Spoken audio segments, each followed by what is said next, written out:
What happens when Hollywood's most beloved rebel meets late-night television's most sanctimonious host?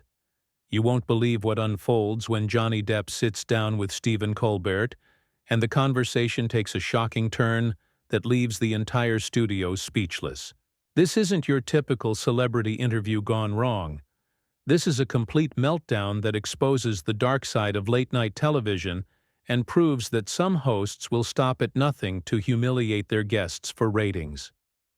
Before we get into this incredible story, make sure you hit that subscribe button and drop a comment below, because you're not going to believe what unfolds when these two titans clash in the most explosive confrontation in late-night history.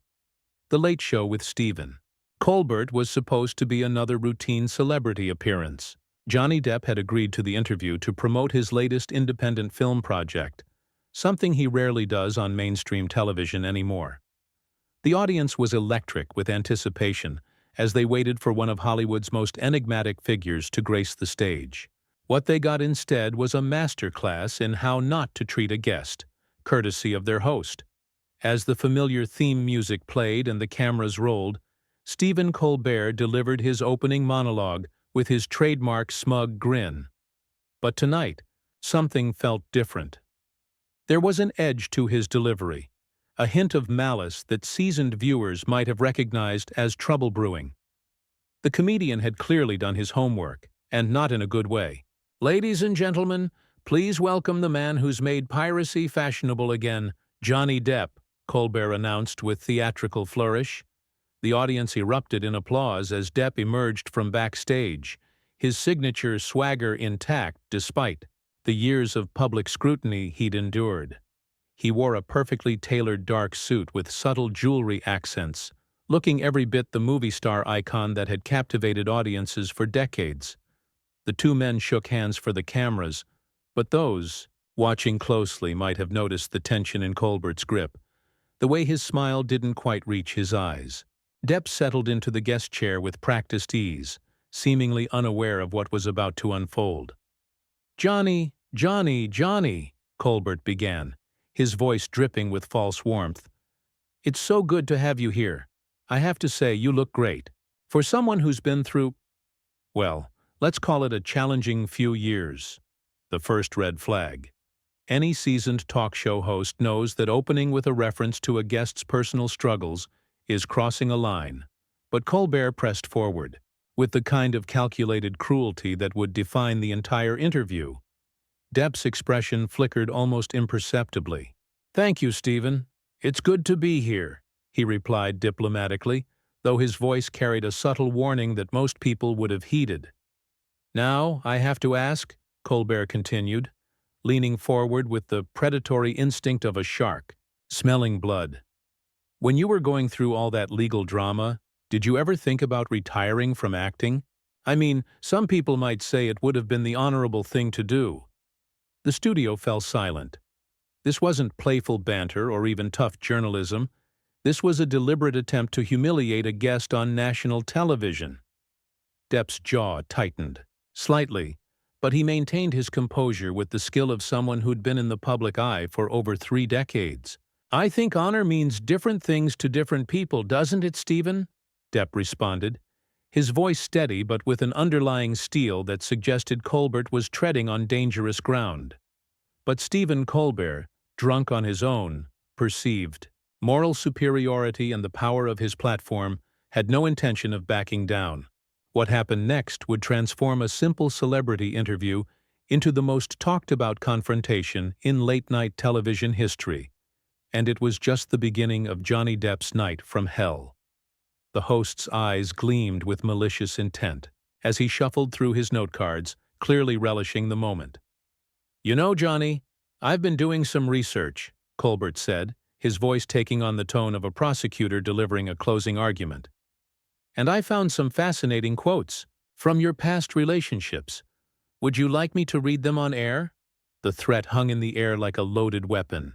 Depp's publicist, visible in the wings, was frantically making cutting motions across her throat, but the cameras kept rolling.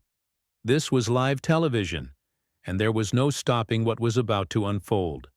"Stephen, I think we both know that's Not what I'm here to discuss, Depp replied, his famous charm now completely absent, replaced by something far more dangerous. I'm here to talk about my film. Oh, but isn't it all connected? Colbert pressed, his smile widening like a predator closing in for the kill. I mean, how can audiences trust you to portray honest characters when your own honesty has been, let's say, questioned? The studio audience began to shift uncomfortably in their seats. This wasn't the light-hearted entertainment they'd come to expect from late-night television. This was a public execution masquerading as an interview, and everyone could feel the temperature in the room plummeting. Depp leaned back in his chair, his fingers drumming against the armrest in a rhythm that suggested barely contained fury. You know what, Stephen? I've sat through a lot of interviews in my career, some good, some bad. But this, he gestured around the studio with a sweep of his hand. This is something else entirely. I'm just asking the questions that America wants answered, Colbert shot back, his voice rising with self-righteous indignation. Isn't that what journalism is about? Holding people accountable? Journalism? Depp's voice cracked like a whip. Is that what you call this? Because where I come from, we call this something else entirely. The tension in the studio was now palpable. The audience members were looking at each other with growing discomfort, many pulling out their phones to record what was rapidly becoming a train wreck of epic proportions. The production crew behind the cameras were frozen, unsure whether to intervene or let the disaster continue to unfold. Colbert, seemingly oblivious to the chaos he was creating, pressed forward with the relentless determination of a man who believed his own hype. Look, Johnny, I'm not trying to attack you personally. I'm simply asking you to address the elephant in the room. The elephant in the room? Depp's voice was now ice-cold, each word precisely enunciated. The elephant in the room is that you invited me here under false pretenses. You told my people this would be about my work, about my art. Instead, you're using your platform to take cheap shots at a man who's already been through hell. And whose fault is that? Colbert snapped back, finally dropping all pretense of civility. The question hung in the air like a slap across the face.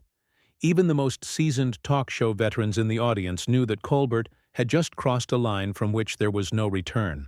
The look in Johnny Depp's eyes changed from annoyance to something far more dangerous, and everyone in that studio knew they were witnessing something that would be talked about for years to come. For a moment, the only sound in the studio was the mechanical hum of cameras and the distant rumble of New York traffic outside. Then Johnny Depp began to laugh, not the charming, roguish chuckle his fans knew and loved, but something darker, more menacing. It was the laugh of a man who had finally reached his breaking point. Whose fault is that? Depp repeated slowly, his voice dropping to barely above a whisper. You really want to go there, Stephen? On national television? In front of all these people? He gestured toward the stunned audience.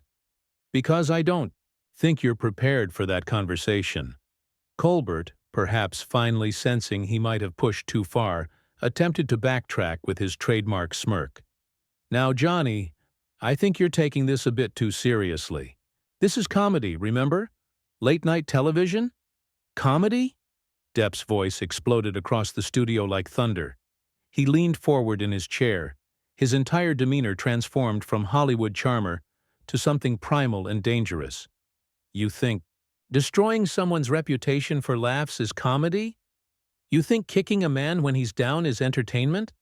The audience was dead silent now, phones recording everything as social media began to explode with real-time reactions. Colbert vs. Depp was already trending, and the confrontation was far from over. I think, Colbert said, his voice wavering, slightly as he finally began to realize the magnitude of what he'd unleashed, that public figures should be held accountable for their actions. Accountable? Depp stood up abruptly, his chair rolling backward. The sudden movement caused several audience members to gasp audibly. Let me tell you about accountability, Stephen. I've been held accountable.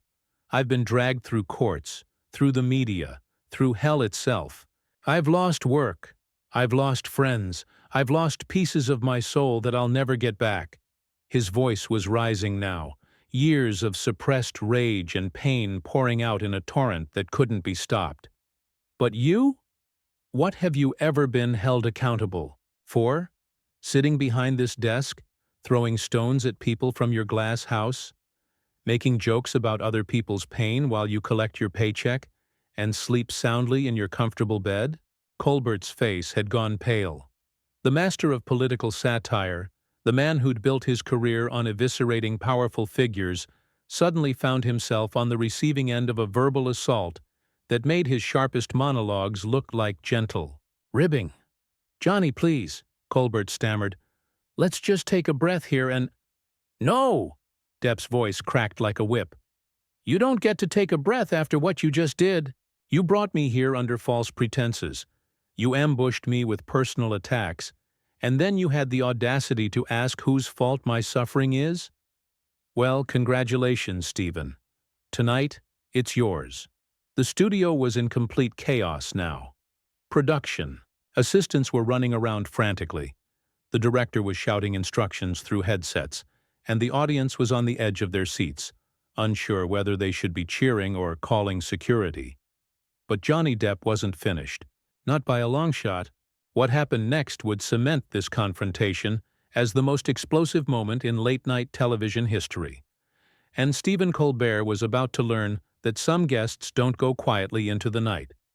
Depp began pacing behind his chair like a caged animal, his hands gesturing wildly as decades of Hollywood frustration poured out in a torrent of raw emotion. "You want to talk about accountability, Stephen? Let's talk about yours. How many careers have you helped destroy from behind this desk? How many people have you torn down for the sake of a cheap laugh and a ratings bump?" The cameras kept rolling, capturing every second of what was rapidly becoming the most watched meltdown in television history. Colbert, visibly shaken, tried to regain control of his own show. "Johnny, I think maybe we should take a commercial break." "Commercial break?" Depp's laugh was bitter and harsh. "Oh no, we're just getting started. You opened this door, Stephen. You invited America to judge me, so let's give them a real show." He turned to face the audience directly, his eyes blazing with intensity. "Ladies and gentlemen, you're witnessing the real Stephen Colbert tonight. Not the carefully crafted persona, not the witty satirist, but the man who gets his kicks from publicly humiliating his guests." The audience was transfixed, some applauding, others sitting in stunned silence. Phone cameras were capturing every angle as the confrontation spiraled completely out of control. This wasn't just entertainment anymore. This was a public reckoning. You sit there in your expensive suit, behind your expensive desk, in your expensive studio, and you pass judgment on people you've never met, situations you've never experienced. Depp continued, his voice rising with each word. "You've never had your life dissected by tabloids, never had your children read lies about their father, never had your art dismissed because of gossip and speculation." Colbert was desperately trying to salvage the situation, but the damage was done. "Johnny, I never meant to—" "Never meant to what?" Depp spun around to face him, his finger pointing accusingly. "Never meant to humiliate me? Never meant to ambush me? Never meant to use your platform to kick a man when he's down? Because that's exactly what you did, and we both know it." The studio had descended into complete chaos. Production assistants were frantically trying to communicate with the control room. Security guards were positioning themselves strategically, and the audience was on their feet, some cheering, others booing, all of them recording what would become the most viral moment in late-night television history. "You know what the real tragedy is here, Stephen?" Depp's voice dropped to a dangerous whisper that somehow carried across the entire studio. "I actually respected you once. I thought you were different from the rest of these talk show vultures. I thought you had integrity." The words hit Colbert like physical blows. For the first time since the interview began, he looked genuinely hurt rather than just defensive. "Johnny, please." "But you're not different, are you?" Depp pressed on, relentlessly. "You're just another predator in a suit, feeding off other people's pain for your own gain. The only difference is that you do it with a smile and call it comedy." The confrontation had reached a fever pitch. Social media was exploding with reactions. News outlets were already preparing breaking news alerts, and everyone in that studio knew they were witnessing television history in the making. But Johnny Depp still had one more devastating blow to deliver. And when he did, it would leave Stephen Colbert speechless and set up the most dramatic exit in late-night television history. Depp stopped pacing and turned to face Colbert directly, his voice dropping to a deadly calm that was somehow more terrifying than his earlier rage. "You know what the saddest part about all of this is, Stephen? I came here tonight hoping to have a conversation about art, about creativity, about the things that actually matter. Instead, I got a front-row seat to watch a man destroy his own credibility on live television." The studio fell silent except for the sound of dozens of phones recording and the distant hum of cameras. Colbert sat frozen behind his desk, his famous wit completely abandoned, his face pale with the realization of what he'd done. "You want to know the truth about accountability?" Depp continued, his voice growing stronger with each word. "Real accountability isn't about tearing other people down to make yourself feel superior. It's about taking responsibility for your own actions, your own mistakes, your own failures as a human being." He walked closer to Colbert's desk, his presence commanding the attention of everyone in the room. "And right now, Stephen, you're failing. Spectacularly. You're failing as a host. You're failing as a journalist.